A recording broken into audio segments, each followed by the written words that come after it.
Admiral Cathara had seen many things in her 4 centuries of service to the Galactic Confederation, but the readings on her tactical display made no sense whatsoever. The object that had just dropped out of hyperspace at the edge of the Centauri system registered as a Terran vessel according to its energy signature.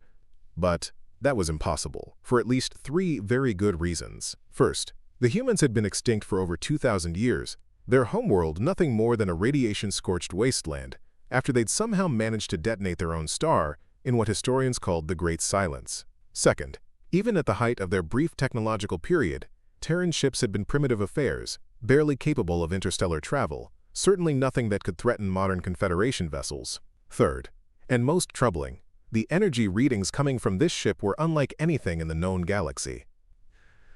"Sensor analysis complete, Admiral," reported her tactical officer, a young Zelani, whose normally blue skin had shifted to the pale green of confusion. "The vessel measures approximately 2 kilometers in length, but its mass readings are inconsistent with those dimensions." Inconsistent how? It appears to be significantly more massive than it should be, as if the hull contains materials that shouldn't exist. And Admiral, the officer's skin deepened to the darker green of genuine alarm. "The energy signature suggests the ship is powered by a controlled black hole." Admiral Cathara felt her primary heart skip a beat. Controlled black hole technology was theoretical at best, the kind of engineering that even the ancient progenitors had never achieved. The idea that extinct humans could have developed such technology was absurd, but the readings didn't lie. "Hail the vessel," she ordered, settling back into her command throne aboard the Eternal Vigilance, the Confederation's newest and most powerful dreadnought. Around her, the bridge crew worked with the efficient precision that had made the Galactic Confederation the dominant force in this spiral arm for 3 millennia. "No response to our hails, Admiral. The ship appears to be scanning our fleet." Cathara studied the tactical display showing her task force, 12 heavy cruisers, 36 destroyers, and her flagship, all arranged in the standard defensive formation that had never failed to deter aggressive action from any known species.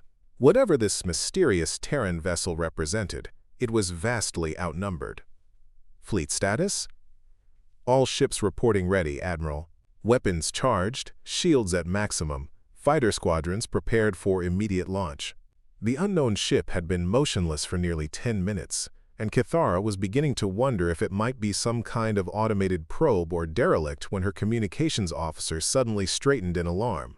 "Admiral, we're receiving a transmission. It's an ancient Terran standard. Put it through with translation." The voice that emerged from the bridge speakers was distinctly human, speaking with the flat, emotionless tone that suggested either artificial intelligence or someone under extreme stress. The universal translator rendered the words in Galactic standard, but something in the original inflection sent a chill down Cathara's spine. "Confederation vessels, this is Captain Sarah Chen of the Terran ship Defiance. You have 60 seconds to withdraw all forces from Terran space and issue a formal apology for the systematic genocide of human colonies over the past 2 millennia. Failure to comply will result in the immediate destruction of your fleet." The bridge fell silent except for the hum of life support systems. Cathara stared at the tactical display, certain she'd misheard the translation. A single ship, regardless of its exotic technology, was threatening a fleet that could level entire star systems. "Open a channel," she ordered. "Unknown Terran vessel, this is Admiral Cathara of the Galactic Confederation Fleet. Your species has been extinct for over 2,000 years. I don't know what you are or where you came from, but you are vastly outnumbered. Surrender immediately and prepare to be boarded for inspection." The response came without delay, still in that unsettling monotone. "Admiral Cathara, we have waited a very long time for this conversation. The humans of Earth may have died when our sun was artificially induced to go nova by Confederation weapons, but humanity itself did not end with that world. We are what you made us. You have 30 seconds to begin your withdrawal." Cathara's blood ran cold. The official histories claim that Sol had gone nova naturally, a tragic accident that had ended human expansion just as they were becoming a potential threat to Confederation hegemony. But she'd seen the classified files, knew the truth that only the highest levels of command were allowed to access. The Confederation had indeed destroyed Earth, fearing that human unpredictability and rapid technological advancement posed an existential threat to galactic stability. "That's impossible," she transmitted. "All human colonies were cataloged and eliminated following the Sol incident. There were no survivors. You eliminated the colonies you knew about, Admiral. The ones that announced themselves, that tried to join your galactic community. You never found the others. The ones that had learned to hide. The ones that had learned to run. The ones that had learned to hate." The tactical display suddenly erupted in warning indicators. The Terran ship was powering weapons systems that the sensors couldn't properly classify, energy readings climbing to levels that should have been impossible for any vessel to contain. "Admiral," her tactical officer reported, voice tight with disbelief, "the Terran ship is targeting all our vessels simultaneously. I'm reading weapons locks on every ship in the fleet." "That's impossible. No single ship has the targeting capability to engage 49 vessels at once." "Admiral, I'm also detecting massive gravitational distortions around the Terran vessel. It's as if space itself is bending." Cathara had run out of time for confusion. Whatever this ship represented, it was clearly preparing to attack her fleet. She'd spent 2 centuries rising through the ranks of the Confederation Navy, and she hadn't survived this long by hesitating when faced with unknown threats. "All ships, open fire. Concentrate on the unknown vessel. Launch all fighters." The response was immediate and overwhelming. 49 Confederation warships opened fire simultaneously, sending hundreds of particle beams, plasma torpedoes, and quantum missiles toward the lone Terran vessel. The combined firepower was enough to vaporize a small moon, more than sufficient to deal with any single ship regardless of its defensive capabilities. The weapons struck what appeared to be empty space several kilometers from the Terran ship and simply vanished. Not absorbed, not deflected, but erased from existence as if they had never been fired. "What just happened?" Cathara demanded. "Unknown, Admiral. All weapons fired disappeared approximately 5,000 kilometers from the target. Sensors detect no defensive screens, no energy barriers, nothing that could explain." The tactical officer's report was cut off by an impossible sight on the main display. The space around the Terran ship was visibly distorting, stars behind it stretching and bending as if viewed through a funhouse mirror. And then, without any apparent movement, the Defiance was suddenly in the middle of the Confederation fleet. "How did they—" "Admiral," the sensor operator's voice cracked with panic. "I'm reading massive weapons discharge from the Terran vessel, some kind of directed gravity waves. Impact in 3 seconds." Cathara watched in horrified fascination as waves of twisted space-time propagated outward from the Defiance.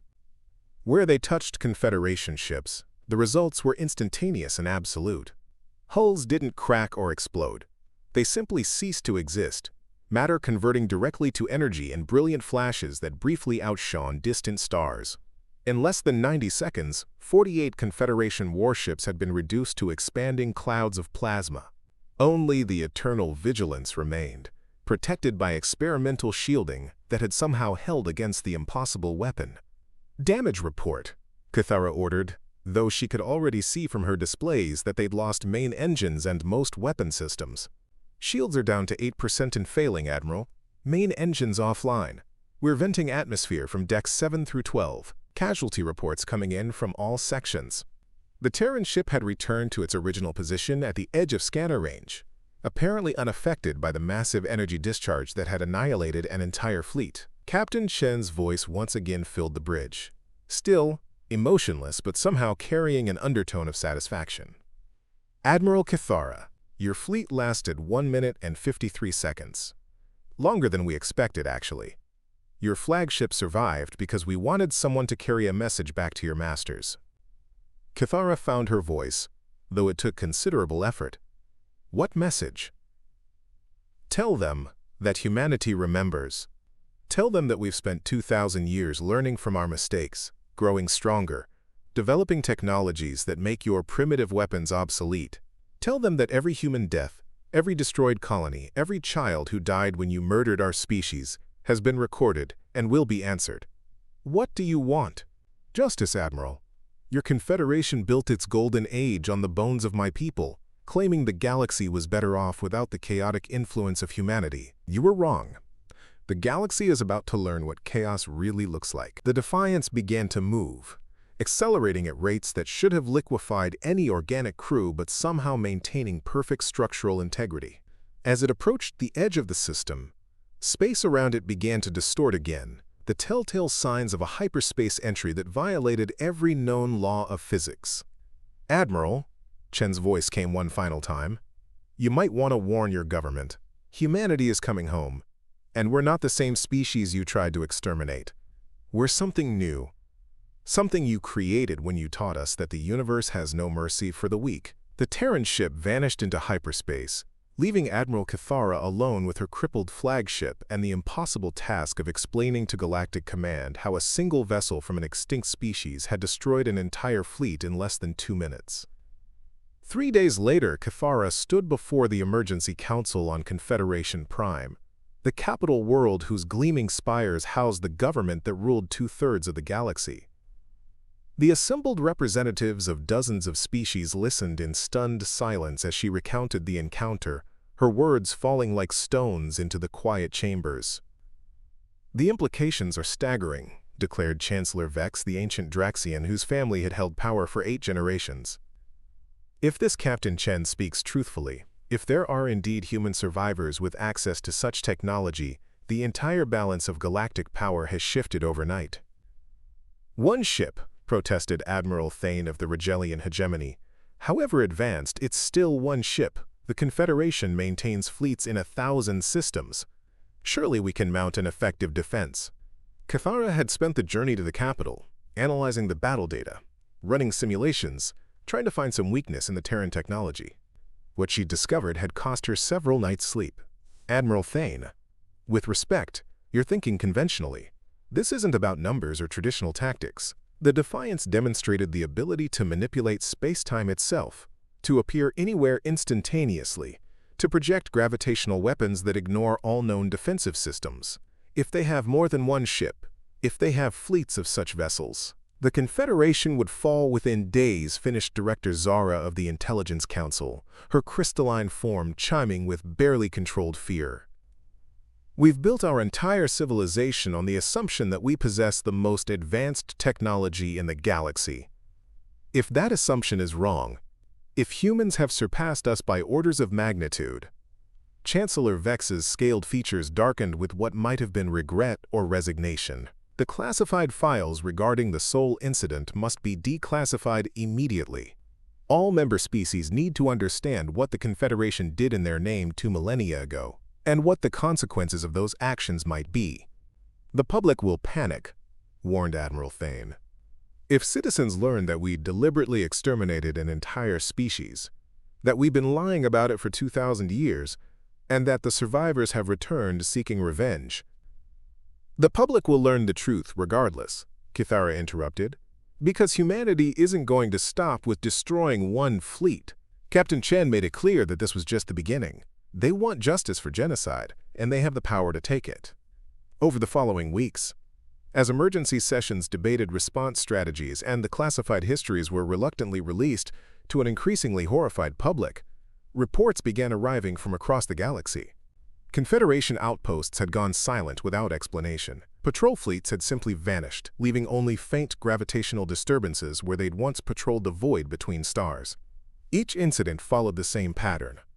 A single, unidentified vessel would appear, engage Confederation forces for less than 3 minutes, and vanish, leaving no survivors and no evidence except radiation signatures that matched the Defiance. Military analysts estimated that humanity possessed at least 12 ships with capabilities similar to the vessel Cathara had encountered, and the number was growing. "They're not trying to conquer territory," observed Dr. Keening, the Confederation's leading expert on xenopsychology, during a briefing that Cathara attended via hologram from her new assignment. "These are surgical strikes designed to degrade our military capabilities while sending a message. Classic asymmetric warfare, but with technology that makes resistance impossible." "What message?" asked Chancellor Vex. "That they can strike anywhere, anytime, and we can't stop them. They're demonstrating that our entire defense strategy is obsolete, that our fleets are just targets waiting to be destroyed." Cathara studied the tactical displays showing Confederation territory. Red zones marked systems where human ships had been detected. Yellow indicated areas where communications had been lost, and green showed regions still under full Confederation control. The pattern was clear and terrifying. Humanity was systematically isolating the core worlds, cutting communication lines and supply routes, while avoiding direct confrontation with major population centers. "They're not trying to exterminate us," she realized aloud. "They're trying to recreate what we did to them: isolation, fear, the slow strangulation of a civilization." "Admiral Kythara." Chancellor Vex's voice carried the weight of someone who'd seen his life's work crumbling around him. "You're the only Confederation officer who's encountered these humans directly and survived. In your professional opinion, is there any possibility of negotiating a peaceful resolution to this conflict?" Kythara thought about Captain Chen's emotionless voice, about the precision with which the Defiance had destroyed her fleet while sparing her specifically to carry a message. She remembered the way the human had spoken about recorded deaths and demanded answers, about justice and revenge delayed by 2 millennia. "Chancellor, I believe Captain Chen when she says humanity wants justice. The question is whether they'll accept anything less than the complete destruction of the Confederation as adequate payment for the genocide we committed. And if they won't, then we're about to learn what our victims felt like when we decided they were too dangerous to be allowed to exist." The transmission arrived exactly 6 months after the encounter at Centauri, broadcast simultaneously to every Confederation world on frequencies that bypassed all security protocols. Captain Chen's face appeared on screens across the galaxy, no longer just a voice but a woman who looked remarkably human despite the subtle modifications that suggested genetic engineering. "Citizens of the Galactic Confederation," she began, her tone still carefully controlled but carrying undertones of barely restrained fury. "For 2,000 years you have lived in prosperity built on the foundation of our murdered children. Your governments told you that humanity died in a natural disaster, a tragic but unavoidable cosmic accident. Today, you learn the truth." The broadcast continued for 27 minutes, displaying evidence that the Confederation's own archives had provided. Communication intercepts showing the deliberate targeting of human colonies, technical specifications for the weapons used to induce Sol's nova, even recorded conversations between Confederation leaders discussing the human problem and its final solution. "We offer the Confederation one opportunity for justice," Chen concluded. "Dissolution of your government, reparations to be determined by human tribunal, and the surrender of all individuals involved in planning or executing the genocide of our species. You have 30 days to respond. If these terms are rejected, humanity will implement its own solution to the Confederation problem." The aftermath was immediate and catastrophic. Dozens of member species began withdrawing from the Confederation, unwilling to face human retribution for crimes they'd been unaware of. Riots erupted on core worlds as citizens demanded explanations from leaders who'd hidden the truth for millennia. Several military commanders attempted coups, claiming they could succeed where previous forces had failed. Admiral Kythara, now promoted to Supreme Naval Commander in recognition of her unique experience with human capabilities, found herself responsible for defending a crumbling empire with forces that were abandoning their posts daily. The strategic situation was hopeless, but duty demanded that she try. "Status report," she requested during what she suspected might be her final staff meeting. 17 more worlds have declared independence in the past week, reported her intelligence chief. "The Third Fleet mutinied yesterday and is heading for neutral space. We've lost contact with all outposts in the Orion sector, and long-range sensors detect at least 30 human vessels moving toward core systems." Defensive preparations? Every major world has requested evacuation assistance. Chancellor Vex has already transferred the government archives to secure locations outside Confederation space. "We're essentially organizing a strategic retreat on a galactic scale." Kythara nodded, unsurprised by the developments. She'd spent months studying human history, trying to understand the species that had returned from extinction with such devastating capabilities. What she'd learned suggested that humanity's response to genocide would be thorough, methodical, and absolutely merciless. "Ma'am," her communications officer announced, "we're receiving a direct transmission from Captain Chen. She's requesting to speak with you personally. Put her through." Chen's image appeared on the main screen, and Kythara was struck by how young she looked, despite the weight of command she carried. This was someone who'd been born after Earth's destruction, raised on stories of murdered worlds and extinct dreams, shaped by a hatred that had burned for 2 millennia. "Admiral Kythara, I wanted to speak with you before the final phase begins." Captain Chen, I assume the Confederation's response was inadequate? Chancellor Vex's counteroffer was insulting. Limited reparations, trials for a handful of scapegoats, and a promise to, quote, do better in the future. Your leaders still don't understand what they've done, what they've created. Cathara found herself curious about the woman who'd become humanity's instrument of vengeance. Captain, if I may ask, where did your people go? How did you survive? How did you develop such advanced technology? Chen's expression softened slightly, showing glimpses of the person beneath the military commander. We ran, Admiral. We hid in the void between galaxies, in dimensions that your science couldn't detect.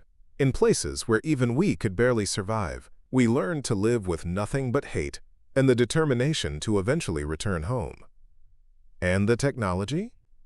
2,000 years of focused development with a single goal, ensuring that what happened to us could never happen again.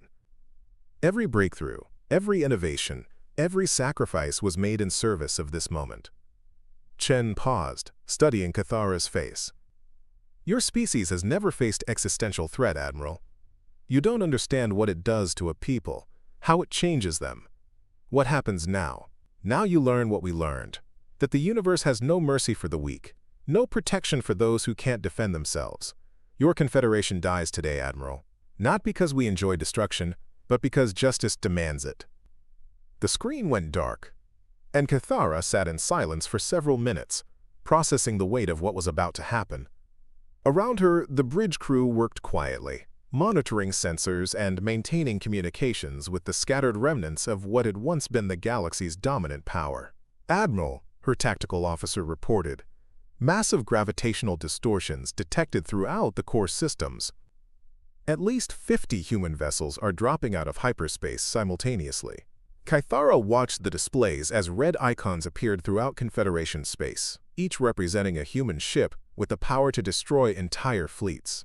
The pattern was clear. This wasn't an invasion or conquest. This was extermination, carried out with the same systematic thoroughness that the Confederation had once applied to human colonies. All stations, prepare final broadcasts, she ordered.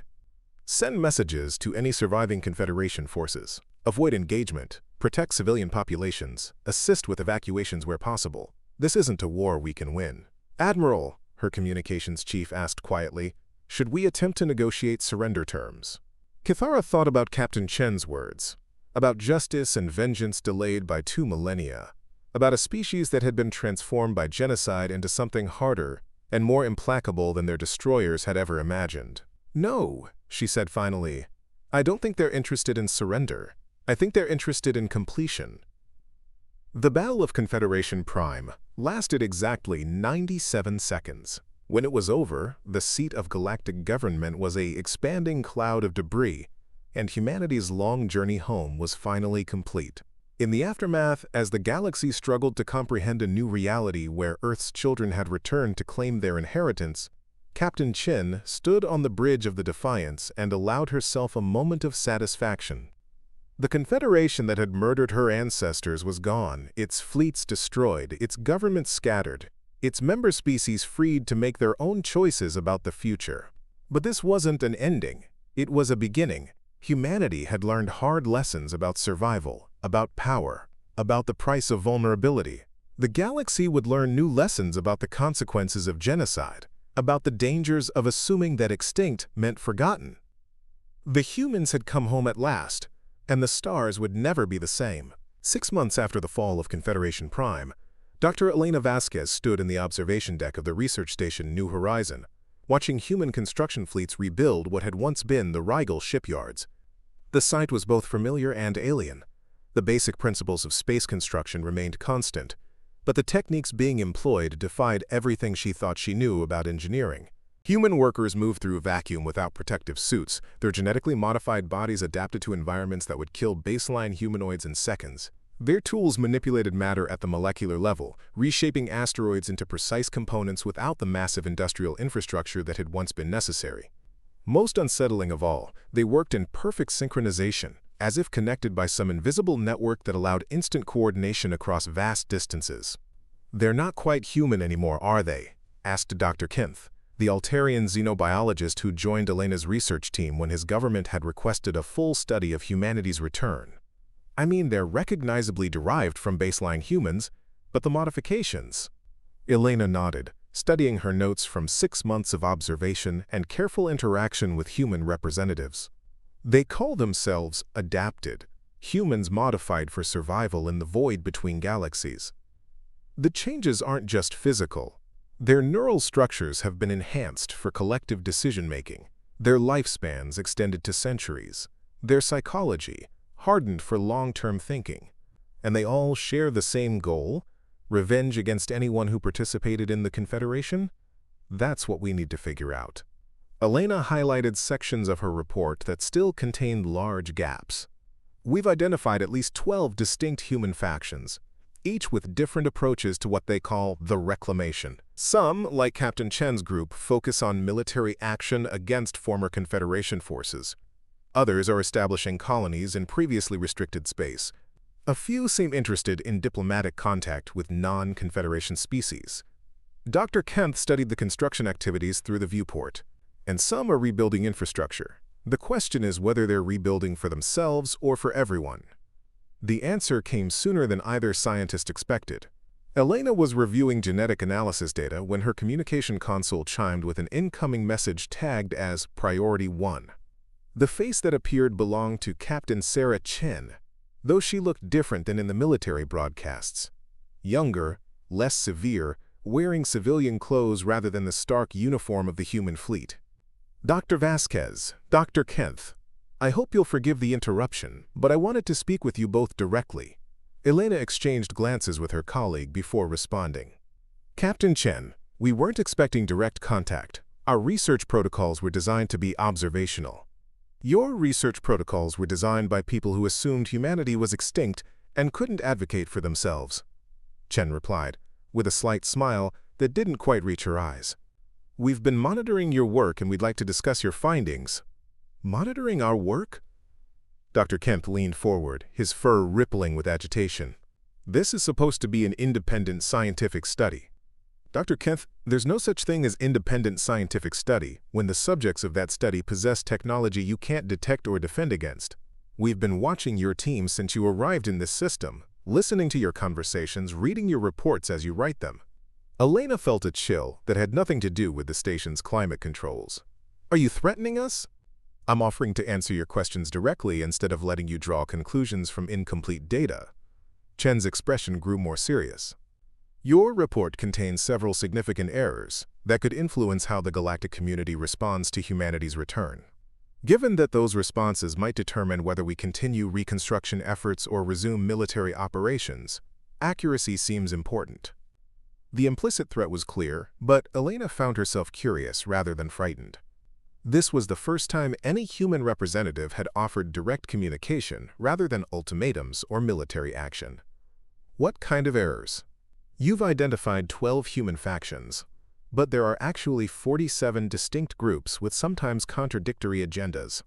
You've assumed we're united in seeking revenge against all former Confederation members, but several factions advocate for selective justice based on actual participation in genocide rather than mere membership. Most importantly, you've concluded that we're no longer recognizably human, when in fact we've simply become what humanity was always capable of becoming when survival demanded it. Dr. Kempf was taking rapid notes, his excitement overcoming his apprehension. You're saying the modifications aren't permanent changes to your species? The modifications can be reversed, though most of us choose not to reverse them. When you've lived for 2 centuries in the void between galaxies, baseline human limitations feel unnecessarily constraining. Elena studied Chen's image, noting details that suggested the conversation was taking place aboard a ship rather than a planetary facility. Captain, why are you telling us this? What do you want from our research? Because the galaxy is trying to decide whether humanity represents an existential threat that needs to be contained or destroyed, or a returning species that can be integrated into the new galactic order. Your report will influence that decision, and an incorrect analysis could lead to unnecessary conflict. And you want to avoid unnecessary conflict? Chen was quiet for several seconds, and Elena detected something that might have been weariness in her expression. Dr. Vasquez, we spent 2,000 years preparing for the destruction of the Confederation. Now that we've achieved that goal, we need to decide what comes next. Some of us want to rebuild the galaxy into something better than what we destroyed. Others want to continue punishing everyone who participated in or benefited from our genocide. A few advocate for withdrawing entirely, leaving the galaxy to sort itself out without human interference. Which faction do you represent? The one that believes the galaxy needs protection from itself, but not necessarily from us. Chen paused again, seeming to choose her words carefully. Dr. Vasquez, Dr. Kent, what would you do if you discovered that your people had been systematically murdered, your children killed, your worlds burned, and the perpetrators had spent 2 millennia enjoying prosperity built on your bones? Elena found herself considering the question seriously rather than dismissing it as rhetorical. I'd want justice. And if justice was impossible because the individuals responsible were long dead, but the systems and institutions they'd created continued to exist? I'd want change. Assurance that it could never happen again. Exactly. Chen leaned forward slightly, and Elena could see genuine emotion beneath the controlled exterior. That's what the Reconstruction factions are trying to achieve. Not revenge, but prevention. Systems that make genocide impossible. Institutions that protect rather than exploit. A galactic order based on cooperation rather than domination. Dr. Kent looked up from his notes. And the military factions? The ones still destroying Confederation remnants? They're ensuring that no one mistakes mercy for weakness. The galaxy spent 2,000 years believing that humans were gone, that the Confederation's version of order was permanent and unchangeable. Some former Confederation leaders still believe they can wait us out, rebuild their power, return to the old ways. The military factions exist to demonstrate that this is not an option. Elena was beginning to understand the complexity of humanity's return. So you're using a combination of reconstruction and continued military pressure to reshape galactic politics. We're using every tool available to ensure that what happened to us never happens to anyone else. Sometimes that means building new infrastructure and offering alliance to peaceful species. Sometimes it means hunting down war criminals who think they can hide in neutral space. The specific approach depends on the specific situation. The conversation continued for 2 hours, with Chen providing details that transformed Elena's understanding of human capabilities and intentions. The picture that emerged was far more nuanced than the simple revenge narrative that most galactic observers had assumed. Humanity had indeed been transformed by their exile, but they retained recognizable human values, a capacity for both violence and compassion, a tendency toward pragmatism over ideology, and a deep suspicion of centralized authority based on their experience with the Confederation. One final question, Captain, Elena said as the conversation wound down. What do you want from the rest of the galaxy? What would a successful outcome look like from humanity's perspective? Chen smiled, and this time the expression seemed genuine. We want what we've always wanted, Dr. Vasquez. The right to exist, to grow, to explore, to build something meaningful. The difference is that now we have the power to ensure those rights are respected. And if other species feel threatened by that power, then they should ask themselves why they feel threatened by the idea of a galaxy where genocide is impossible, where stronger species can't simply exterminate weaker ones, where survival doesn't depend on the mercy of those who consider you inferior. After Chen's image faded, Elena and Dr. Kent sat in silence for several minutes, processing the implications of what they'd learned. The research station continued its orbit around the reconstruction site, where human workers were creating something that looked like a cross between a shipyard and a university. She makes it sound reasonable, Dr. Kent said finally. Protection instead of domination, prevention instead of punishment. But can we trust them? Elena replied. They've demonstrated the ability to destroy fleets, topple governments, monitor our conversations without our knowledge. How do we know they'll stop at prevention? How do we know any powerful species will limit their use of power? At least humans have recent experience with being the victims of genocide. They understand the stakes. Elena was updating her report when the second surprise of the day arrived. A message from the Hegemony Council, the loose confederation of species that had formed in the wake of the Confederation's collapse. The message was brief and urgent. Humanity had issued an invitation for representatives from all galactic species to attend what they called the Restoration Conference. The location was significant: Earth's solar system, where no non-human had been permitted since the star's restoration. Somehow, in the 6 months since the Confederation's fall, humanity had rebuilt their sun and begun terraforming new worlds to replace the one that had been destroyed. They want to hold a constitutional convention, Dr. Kent realized, reading over Elena's shoulder. Not just revenge or reconstruction, but a complete reimagining of galactic governance. Elena studied the invitation's language, noting the careful balance between invitation and expectation. Attendance was voluntary, but the implication was clear. Species that chose not to participate would have no voice in whatever system humanity established to replace the Confederation. The question is whether they're genuinely interested in input from other species, or whether this is just a formality before they impose their own vision of galactic order. 3 weeks later, Elena found herself aboard a transport ship, heading toward Earth's solar system as part of the Hegemony Council's observation delegation. The journey provided her first direct experience with post-Confederation space, and the changes were dramatic. Human patrol ships were everywhere, but they didn't intercept or challenge peaceful traffic. Instead, they offered assistance to vessels in distress, provided navigation updates for ships with outdated star charts, and maintained communication relays that had been destroyed during the Confederation's collapse. "It's like they're trying to be the galactic government they wish they'd had," observed Dr. Kent, who'd managed to secure a position on the delegation despite not representing any specific species. The solar system itself was shocking in its transformation.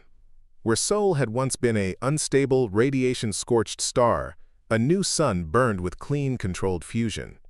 The orbital mechanics had been completely redesigned, with multiple worlds positioned in the habitable zone and connected by a network of space elevators and transport tubes that defied conventional engineering. Earth itself was perhaps the most dramatic change. The dead world that had been orbiting a dying star was now a garden planet, its continents restored but redesigned for optimal climate and resource distribution. Cities sprawled across its surface, but they were integrated with natural systems rather than dominating them. "They didn't just rebuild," Elena whispered, watching the planet grow larger on the transport's view screen. "They improved."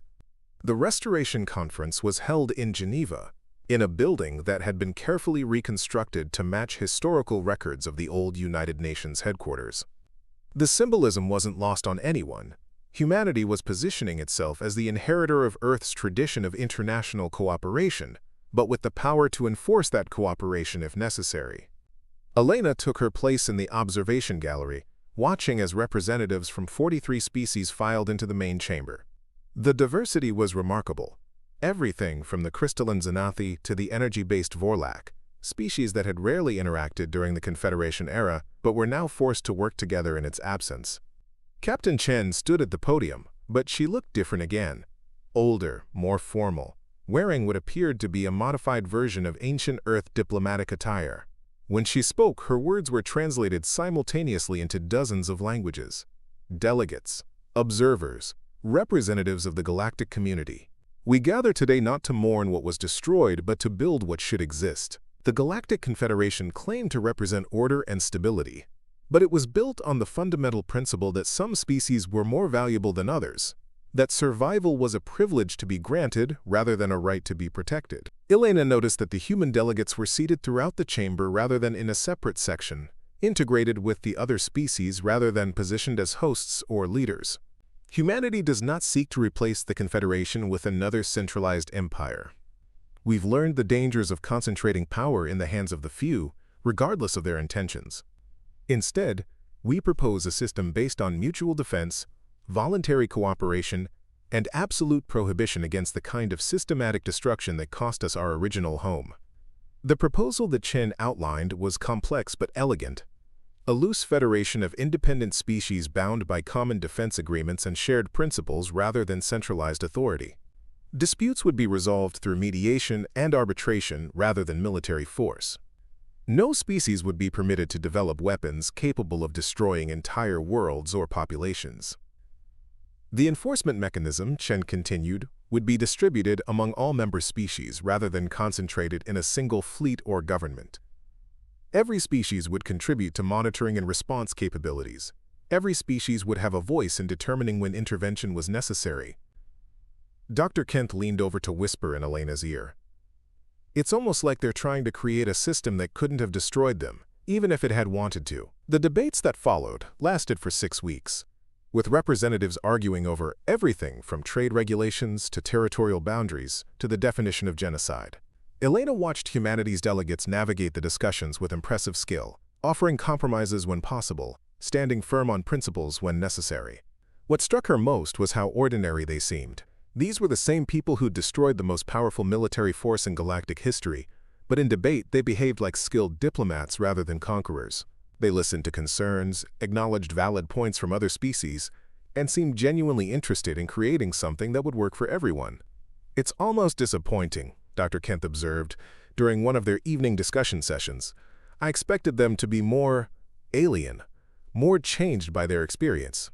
Maybe that's the point, Elena replied. Maybe the most human thing they could do is try to build something better rather than just seeking revenge. The final vote was closer than Elena had expected. 26 species voted to join the new Galactic Accord, 12 voted against, and 5 abstained pending further consideration. The species that rejected the proposal cited concerns about human power and the enforced limitations on military development. What happens to the species that don't join? Asked Ambassador Vel of the Tarkarian Empire, one of the holdout governments. Chen's response was measured but firm. Nothing, as long as they don't threaten member species or develop weapons of mass destruction. The accord is voluntary.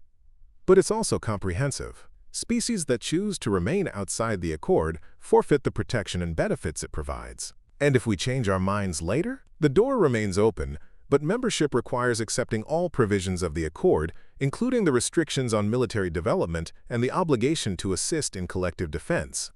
Elena found herself impressed by the careful balance Chen maintained between accommodation and firmness. Humanity was offering genuine partnership, but they were also making it clear that the old Confederation model of selective enforcement and exemptions for powerful species was not acceptable. The ceremony marking the Accord's establishment was held on Earth's surface, in a restored version of the ancient peace garden that had once existed in New York. Representatives from the member species planted native trees from their homeworlds, creating a living symbol of cooperation and mutual growth. Elena stood with the observation delegation, watching humanity's leaders mingle with galactic representatives who 6 months earlier had been preparing for war or extinction. The transformation was remarkable, but she found herself wondering whether it would last. Dr. Vasquez, the voice belonged to Captain Chen, who had approached while Elena was lost in thought. I wanted to thank you for your research. Your report helped several species understand that humanity wasn't interested in conquest or domination. Captain Chen, Sarah, if I may, can I ask you something personal? Of course. Do you really believe this will work? Can you trust other species not to repeat the mistakes that led to the Confederation's crimes? Chen looked out over the garden, where beings that had never shared the same planet were now planting trees together. Dr. Vasquez, we don't have a choice. The alternative is eternal vigilance, permanent military superiority, ruling through fear. That's not the kind of species we want to become. But if someone violates the accord, if another species develops planet-killing weapons or attempts genocide, then we'll stop them, quickly, decisively, and with the support of every other member species. The accord isn't based on trust, Dr. Vasquez. It's based on the certainty that violations will be met with overwhelming response. Elena nodded, understanding finally that humanity had created something entirely new, a system that combined their newfound power with their historical values, that offered genuine cooperation while maintaining absolute deterrence against the kind of crimes they'd suffered. One more question, Sarah. What happens to humanity now? Do you return to being explorers and builders, or do you remain the galaxy's enforcers? Chen smiled, and Elena caught a glimpse of what humanity might have become if they'd never been forced into exile. We do what we've always done, Dr. Vasquez. We adapt, we grow, we build something better for our children.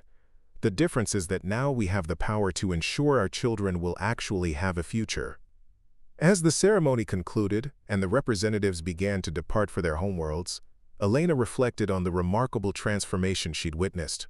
Humanity had returned from extinction not as conquerors but as gardeners, using their terrible power not to dominate but to cultivate a galaxy where no species would ever again face the choice between submission and extinction. It wasn't the ending anyone had expected when that first Terran warship had appeared at Centauri. But perhaps, Elena thought, it was the ending the galaxy had needed all along. The stars were still there, still beautiful, still full of infinite possibility.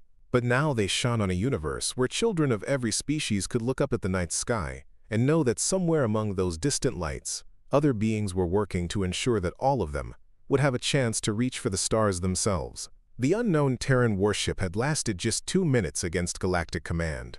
But what it represented, the return of hope, the possibility of justice, the promise that even extinction wasn't final if the will to survive remained strong enough, would last as long as any sentient being looked up at the stars and dared to dream of something better.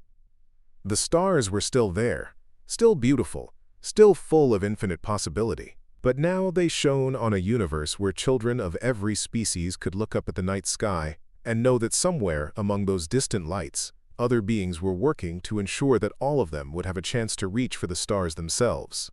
The unknown Terran warship had lasted just 2 minutes against Galactic Command. But what it represented, the return of hope, the possibility of justice, the promise that even extinction wasn't final if the will to survive remained strong enough, would last as long as any sentient being looked up at the stars and dared to dream of something better. And in the end, that dream proved more powerful than any weapon humanity had forged in their long exile. The galaxy had learned that some things, once lost, could indeed come home again, transformed, strengthened, and ready to ensure that the darkness between the stars would never again swallow the light of civilizations learning to live in peace. The warship had appeared for just 2 minutes. The peace it made possible would endure for millennia. Wanahi tuadahi, hun hundre bihaman. And raid the shurd I am sal the end.